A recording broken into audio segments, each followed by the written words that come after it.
नमस्कार मित्रमैत्रिणींनो. आता महाराष्ट्रामध्ये विधानसभेच्या निवडणुका येणार आहेत.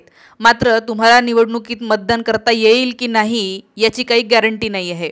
कारण जर तुम्ही महाविकास आघाडीच्या बाजूचे असाल तर मे बी तुमची नावं मतदार यादीमधून वगळली जाऊ शकतात, किंवा जर तुम्ही महायुतीच्या बाजूचे असाल, भाजप, शिवसेना आणि सत्तेमध्ये असलेल्या आत्ताच्या लोकांच्या बाजूचे असाल तर शक्य आहे की तुमचं नाव मतदान यादीमध्ये तसंच राहील. आता हे असं दिसतंय. याचं कारण म्हणजे आजच पत्रकार परिषद घेऊन महाविकास आघाडीच्या लोकांनी आज पत्रकार परिषद घेऊन असं सांगितलं आहे की असे प्रकार होत आहेत. प्रत्येक गावामध्ये 5-5 हजार वोटर्स मतदार यांची यादीमधनं नावं काढले जात आहेत. नाना पटोले यांनी तर काही व्हिडिओज दाखवले. हे व्हिडिओ होते विदर्भामधल्या काही गावांमधल्या सरपंच महिलांचे. त्यातली एक महिला असं सांगते आहे की माझं नाव मतदार यादीमधून वगळण्यासाठी कोणीतरी शिफारस केलेली आहे. म्हणजे काही असे नावं गावातले ज्या लोकांना माहिती असतं की हे लोक कोणत्या विचाराचे आहेत, भाजपला विरोध करणारे आहेत की त्यांच्या बाजूचे आहेत. जर विरोध करणारे असेल तर तुमची नावं डायरेक्ट त्या तुमच्या मतदारसंघामध्ये मतदार यादी जे मॅनेज करणारे लोक असतील आणि ते जर भाजपच्या साईडचे असतील किंवा त्यांच्यावर जर का या सरकारचा हात असेल, धाक असेल, तर ते लोक तुमची नावं मतदार यादीमधून वगळू शकतात. आता तुम्हाला असं वाटेल असं कसं काय होतं आहे, तर या सरपंच बाई ज्याच्यामध्ये नाना पटोले यांनी व्हिडिओ दाखवला त्या असं म्हणत आहेत की मी चिखली या गावची सरपंच आहे आणि मला असं कळलं की माझं नाव मतदार यादीमधून वगळलेलं आहे. आणि ते म्हटलं की अशी यादी अजून मोठी आहे, म्हणजे याच्यासोबत अजून काही लोकांची नावं वगळायलासुद्धा सांगितलेलं आहे. त्याच्यामध्ये अजून एका बाईचा व्हिडिओ त्यांनी दाखवला. त्याच्यामध्ये त्यासुद्धा मॅडमनी असंच सांगितलेलं आहे की असं ऐकण्यात येत आहे किंवा असे प्रकार आमच्या गावातल्या काही लोकांनी पाहिलेले आहेत की त्यांची नावं वगळलेली आहे. ठीक आहे. आणि गावांमधनं तक्रारीसुद्धा येत आहेत की समजा तुमचं नाव मतदार यादीत असेल तर तुम्ही ऑनलाईन जाऊन चेक करू शकता. मात्र काही लोकांना असं लक्षात आलं की लोकसभेच्या वेळेला त्यांची नावं होती, मात्र विधानसभेच्या वेळेला अचानकच त्यांची नावं गायब व्हायला लागलेली आहे. त्यामुळे नाना पटोले असं म्हणतात की प्रत्येक मतदारसंघामधनं 5-5 हजार मतदार यांची नावं कमी करण्यात येत आहे.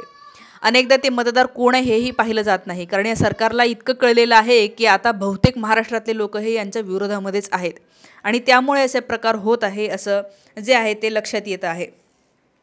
बरं, हे कसं काय करू शकतं, तर फॉर एक्झाम्पल मी आहे, ठीक आहे, माझं जे काही नाव आहे, एखाद्या व्यक्तींनी माझं नावाने फॉर एक्झाम्पल माझं जिथे मतदार यादीमध्ये नाव असेल त्या ठिकाणी मतदार यादी मॅनेज करण्याचा अधिकार ज्यांना कोणाला मिळालेला असेल तर ते काय करतात की माझं लॉग इन तिथे करायचं, माझा फॉर्म नंबर 7 म्हणजे फ्रॉड करून थोडक्यात, ओके, हायजॅक करून फॉर्म नंबर 7 माझ्या नावाने भरायचा. फॉर्म 7 काय असतो माहिती आहे का?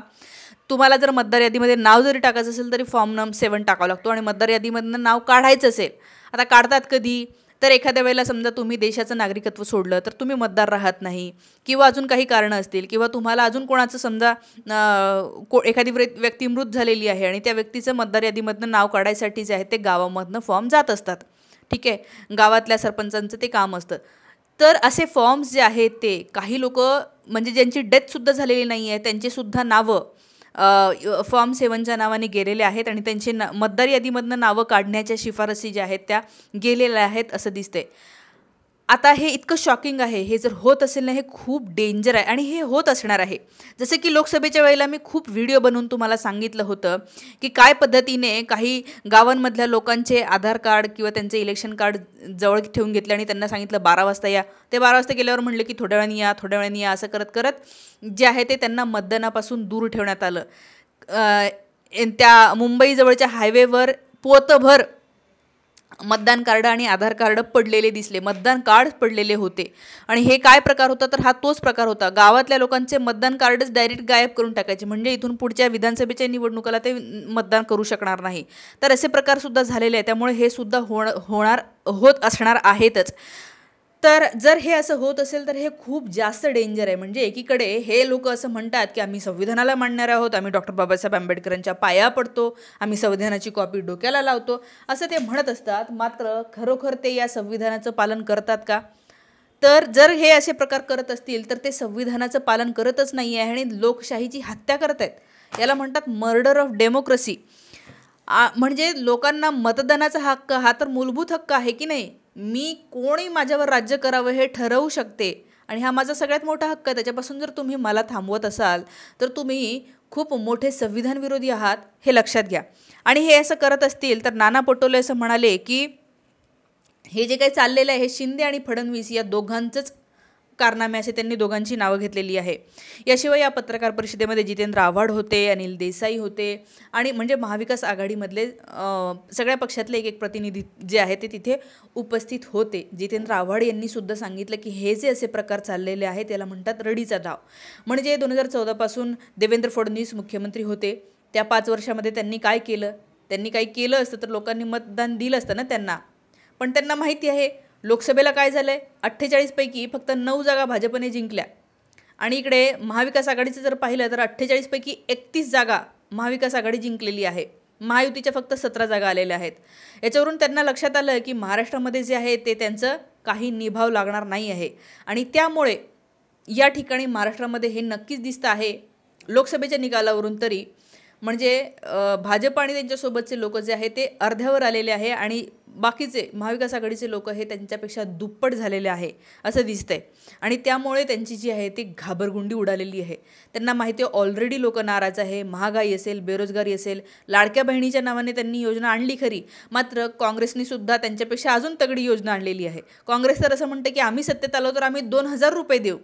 म्हणजे त्याच्यामुळे लाडक्या बहिणींना पण टेन्शन नाही आहे. यांची सत्ता गेली तरी लाडक्या बहिणींना काहीही टेन्शन नाही आहे आणि त्यामुळे आता त्यांना भीती वाटते आहे की आपलं नेमकं काय होणार आहे.